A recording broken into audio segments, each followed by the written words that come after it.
some deaths don't just end a life, they stretch every second into unimaginable agony. Throughout history, there have been cases so harrowing that the suffering endured in a person's final moments defies comprehension, leaving behind stories that still shock, disturb, and haunt us centuries later. These are not quiet passings or instant ends, but prolonged, brutal deaths marked by extreme physical pain, psychological terror, and helpless awareness.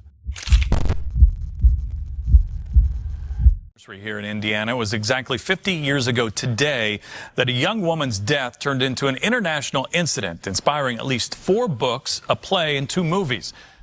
Sylvia Likens was just 16 from Indiana. She loved the Beatles, enjoyed skating with her younger sister Jenny, and often took on small jobs like babysitting or running errands to help her family. But in the summer of 1965, her life would be torn apart. Her parents, traveling with a carnival and facing financial strain, entrusted Sylvia and Jenny to the care of Gertrude Banaszewski, a woman who seemed, at first, like a responsible caregiver. Gertrude promised to treat them as her own daughters. The Banaszewski home at first glance appeared ordinary. The girls attended school, helped with household chores, and even spent time with Gertrude's children. But beneath the surface, something dark was brewing. Gertrude's initial frustration over missed boarding payments escalated into anger directed at the girls, and it wasn't long before small punishments turned into relentless, horrifying cruelty. Sylvia became the focal point of Gertrude's jealousy and rage. Her youth, beauty, and bright personality made her a target. She was not only beaten and starved, but systematically humiliated. The abuse escalated over weeks, then months. Gertrude's children, Paula, Stephanie, and John, joined in, as did neighborhood children, creating a network of tormentors who took pleasure in inflicting pain. At times, her younger sister Jenny was coerced into participating, forced to strike her own sibling under threat of punishment, turning family bonds into instruments of torture. The psychological torment was just as cruel. On other occasions, an anchor bolt was used to burn letters into her abdomen, while Gertrude stood by, mocking her and insisting she would never live a normal life. Every day was a struggle for survival. She became incontinent from malnutrition and exhaustion, a condition that only drew further punishment. The Banaszewski home had become a prison. As October approached, Sylvia's body weakened further, and the attacks became even more relentless. On the night of October 25th, she overheard a horrifying plan. Gertrude and her children intended to abandon her in the woods to die. Terrified, she tried to escape, but her body, battered and starved, could barely move. Her cries for help went unheard by neighbors, despite some hearing the desperate sounds emanating from the basement. By the early hours of October 26, 1965, Sylvia's ordeal finally ended. She could no longer speak, move, or fight. Her spirit extinguished after weeks of unimaginable suffering. When police arrived, they found her body emaciated, lacerated, and mutilated, a chilling testament to human cruelty. Her autopsy revealed over 150 wounds, burns, scald marks, and signs of severe malnutrition and shock. The official cause of death was listed as a subdural hematoma from a severe blow to the head, compounded by starvation and the cumulative trauma she had endured over months. But the true horror lay not in the moment of death, but in the long, drawn-out suffering that preceded it. The case of Sylvia Likens shocked the nation. Gertrude Banaszewski was sentenced to life imprisonment for first-degree murder, while her children and several neighborhood youths were convicted of various charges ranging from second-degree murder to manslaughter. Yet, even with justice served, the story of Sylvia's last days remains one of the most harrowing examples of cruelty in American history, a haunting reminder that some deaths are not swift, but painfully protracted, every moment a battle that no child should ever face. In the early hours of the 25th of February 2000, a young child was brought to the intensive care unit of a central London hospital with signs of horrific physical abuse. Victoria Climbier's story is one of the darkest and most haunting cases of child abuse in modern British history. A story that forces us to confront the terrifying truth that evil can hide behind the faces of those we trust the most. Victoria was just 8 years old, a bright, hopeful child from Abobo, Côte d'Ivoire, when she was handed over to her great-aunt, Marie-Thérèse Couot, who promised to care for her. What Victoria could never have imagined was that this journey would become a descent into unimaginable suffering. Victoria traveled from her home in the Ivory Coast to France and eventually to London in the hope of a better life, though her parents never suspected the horror that awaited her. From the moment she arrived in London, she was trapped in a nightmare. Couot, along with her boyfriend Carl Manning, transformed their home into a prison of torment. Victoria's days were filled with cruelty that would make even the strongest stomach turn. She was beaten, burned, scalded with hot water,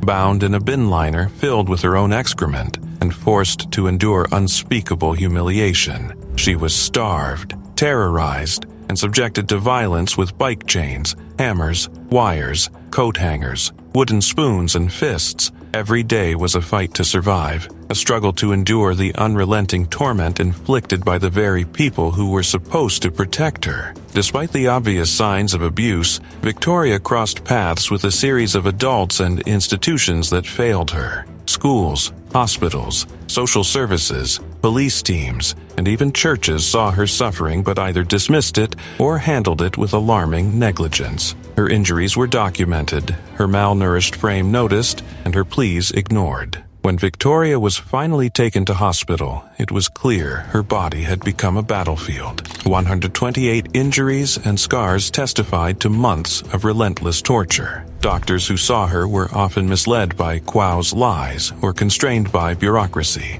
Social workers believed what they were told, or worse, failed to follow through. Each missed opportunity became a step closer to her tragic end. Victoria's life was stolen not in a single moment, but in a prolonged, drawn-out agony. The relentless abuse escalated over months, culminating in February 2000 when Victoria, weakened, freezing, and unconscious, was rushed to the hospital. She would never speak, move, or laugh again. The ambulance crew who tried to save her later recounted the eerie detachment of her abusers who repeated, my baby," yet showed no real concern for her suffering. Victoria died on 25 February 2000, a victim of systematic cruelty and institutional failure, leaving behind a trail of questions, regrets, and guilt. The public outrage following her death was immense. The inquiry that followed uncovered staggering incompetence at every level. Social services understaffed and mismanaged. Police teams stretched too thin.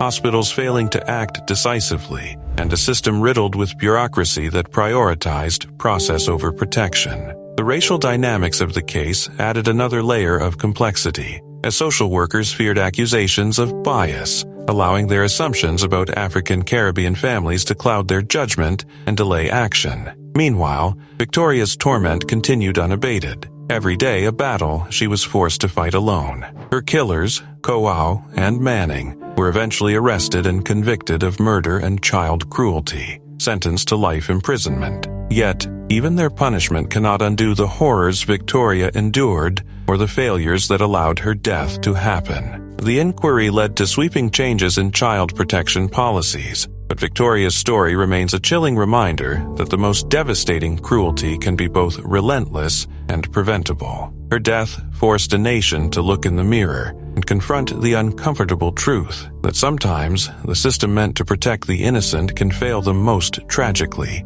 leaving children to suffer in silence until it is far too late. Victoria's life and death demand that we remember her, not just as a victim, but as a warning. Her suffering was preventable. Her end could have been averted, and her story is a haunting call to ensure that no other child is left to endure the same unimaginable horrors in silence.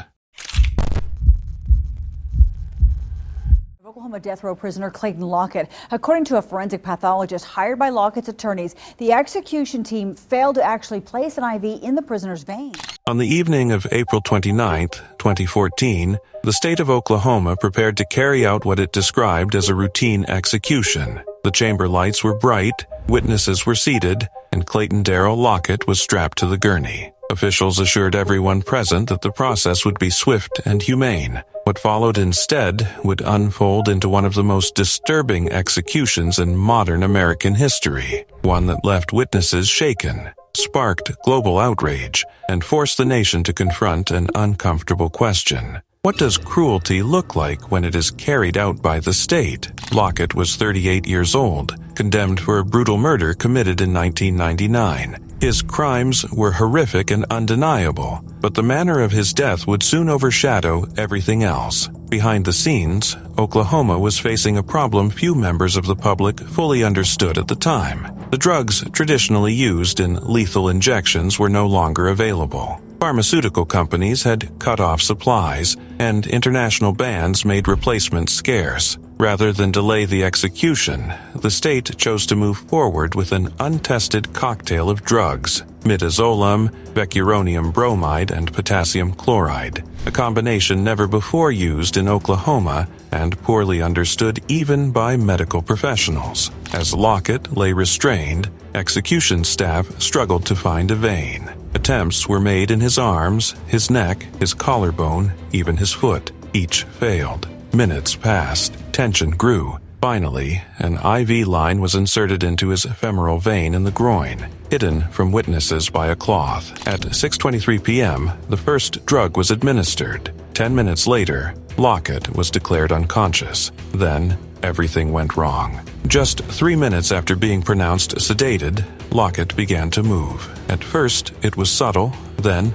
unmistakable. He writhed against the restraints. His chest heaved. He groaned. Witnesses saw him raise his head, open his mouth, and speak. "Oh, man," he said. "Something's wrong." He tried to rise from the table, his body bucking violently despite the paralytic drugs that were supposed to prevent any movement at all. In that moment, the carefully maintained illusion of a peaceful execution collapsed. This was not sleep. This was not unconsciousness. This was a man visibly aware, visibly suffering, and trapped inside a process he could not escape. One witness would later say it looked like torture. Behind the glass, officials scrambled. A doctor checked the IV and realized the horrifying truth. The vein had collapsed. The drugs were not flowing into Lockett's bloodstream as intended. Instead, they were seeping into surrounding tissue, prolonging the effects without delivering the lethal dose. The cloth covering the IV site had concealed the failure until it was too late. At 6:56 p.m., more than half an hour after the process began, the execution was officially halted, but there was nothing left to do. There were no viable veins remaining. There were not enough drugs to try again. For a brief moment, officials reportedly considered taking Lockett to a hospital. No life-saving measures were attempted. At 7:06 p.m., 43 minutes after the first injection, Clayton Lockett died of a heart attack. The room fell silent. Witnesses left in shock. What was meant to take minutes had stretched into nearly an hour of visible distress. Previous executions in Oklahoma had taken less than 12 minutes. This one had dragged on, minute by agonizing minute, under the watch of doctors, lawyers, and state officials. News of what happened spread rapidly. For many, the most haunting detail was not simply that the execution failed, but that it continued long after it was clear something was wrong. Clayton Lockett's final moments were not hidden behind sterile language or paperwork. They were witnessed in real time, exposing the fragile reality behind lethal injections' promise of a painless death. Long after the chamber was cleared, the questions remained. How could a system designed to deliver justice allow such visible suffering? How many safeguards had failed that night? And if the state could not guarantee a humane execution, should it have carried one out at all? The group of four were 18-year-old Hiroshi Miyano, 16-year-old Shinji Minato, 17-year-old Joe Ogura, and 17-year-old Yasushi Watanabe. On the evening of November 25, 1988, the streets of Saitama, Japan were quiet and unremarkable. 17-year-old Junko Furuta pedaled her bicycle home from school. She was known as gentle and disciplined, a girl who avoided trouble and believed in working hard. She dreamed of becoming a singer one day, Like any other teenager, she believed the world ahead of her was still wide open. She had no way of knowing that this short ride home would be the last moment of freedom she would ever know. At around 8:30 p.m., Junko was stopped by two male classmates. One of them, Hiroshi Miyano, had been rejected by Junko weeks earlier and had not accepted her refusal. The other, Shinji Minato, had ties to violent gangs and a reputation that already frightened people their age. What appeared at first to be a random encounter was anything but. Minato suddenly knocked Junko from her bicycle and ran, leaving Miyano behind. He pretended to help her, offering reassurance, guiding her away from the street. Instead of taking her home, he led her somewhere isolated, an abandoned warehouse, where the illusion of safety disappeared entirely. That night marked the beginning of a nightmare that would last more than 40 days. After the first assault, Miyano contacted Minato, boasting about what he had done. Within hours, two more boys joined them, classmates with criminal connections and no hesitation to participate. Together, they made a decision that sealed Junko's fate. She would not be allowed to leave alive. By the early morning hours of November 26th, Junko was taken to Miyano's home. To protect themselves, the boys forced her to call her parents and lie, telling them she had run away but was safe. When Miyano's parents were present, Junko was ordered to act as his girlfriend, smiling through terror. Though they sensed something was deeply wrong, fear and denial kept them from calling the police. What followed defies easy explanation. For over a month, Junko was held captive and subjected to relentless abuse that escalated with each passing day. She was treated not as a human being, but as an object, something to control, humiliate, and destroy. More people were brought in. Her suffering became a form of entertainment. As her condition worsened, no one intervened. No one stopped it. She was denied medical care, denied rest, denied dignity. Each day blurred into the next, marked only by pain and exhaustion. At one point, Junko found a brief chance to contact the police, but before she could explain what was happening, she was discovered. The punishment that followed crushed what little hope she had left. Her captors made it clear that no one was coming to save her. The outside world moved on, unaware that just beyond ordinary homes and streets, a young girl was slowly being destroyed. By early January 1989, Junko was barely alive. The truth emerged weeks later, not through conscience, but coincidence. Miyano and another accomplice were arrested for an unrelated crime. During questioning, one of them revealed where Junko's body had been hidden. When police recovered her remains, the nation was forced to confront the full horror of what had happened. Yet, even then, justice felt painfully incomplete. Because the perpetrators were minors, they were not charged with murder, but with bodily injury resulting in death. The sentences were shockingly light. One received 20 years, others served as little as 5. Some later reoffended after their release, deepening public anger and grief. Junko's parents were left not only with unimaginable loss, but with the knowledge that the punishment would never match the crime.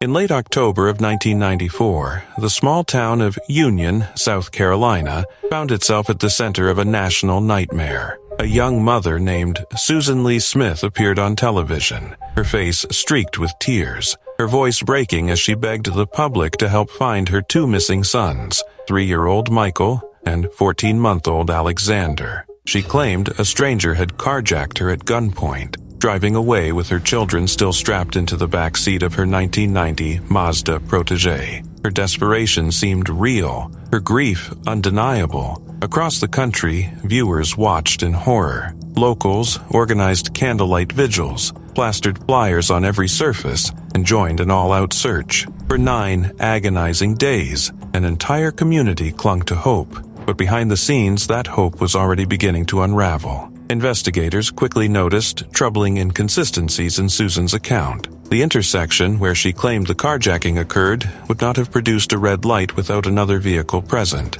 Yet, no witnesses came forward. Her story shifted subtly with each retelling. A polygraph test only deepened suspicions. Quietly, detectives began searching nearby bodies of water, fearing the unthinkable. As the days passed, anxiety gave way to dread. The question no one wanted to ask grew louder. What if the danger had never been a stranger at all? 9 days after Michael and Alexander vanished, the truth finally surfaced, and it was devastating. Susan Smith confessed that there had been no carjacker. Instead, she had driven her car to the boat ramp at John D. Long Lake. There, she placed her children in their car seats, released the parking brake, and watched as the vehicle slowly rolled into the water. For nearly 6 minutes, the car floated before sinking beneath the surface. Susan did nothing to stop it. When the vehicle was recovered, the sight was unbearable. The boys were still buckled in place, surrounded by personal belongings, a wedding dress,